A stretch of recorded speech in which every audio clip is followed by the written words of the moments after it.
हम सभी के लिए ये बहुत ही गर्व और हर्ष का विषय है कि हम एक ऐसे ही दीपक को सम्मानित करने जा रहे हैं।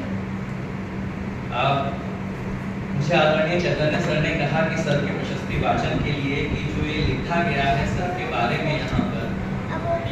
मुझे लगता है लगभग आप सभी के पास ये फोल्डर पहुँच गया हो, तो शायद इसे दोहराना सही नहीं है,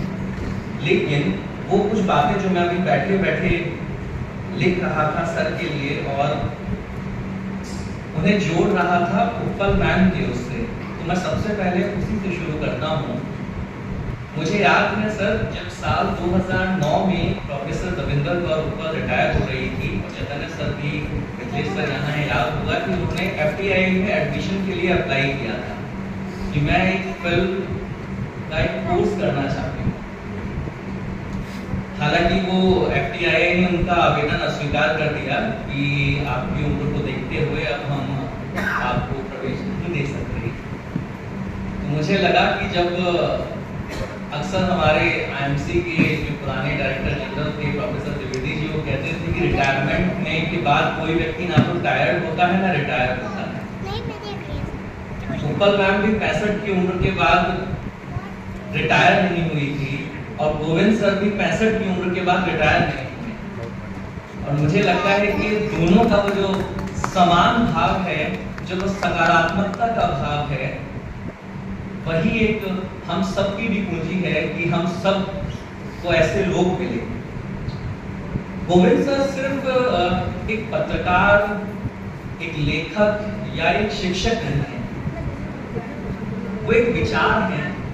एक चेतना है और हम सभी के मार्गदर्शक हैं, पथप्रदर्शक हैं। सर ने हमें सिखाया कि पत्रकार होना सिर्फ खबर लिखना नहीं है। मैं अपने आप को कई बार ये सोचता हूँ कि मुझे सर से पढ़ने का अवसर नहीं मिला,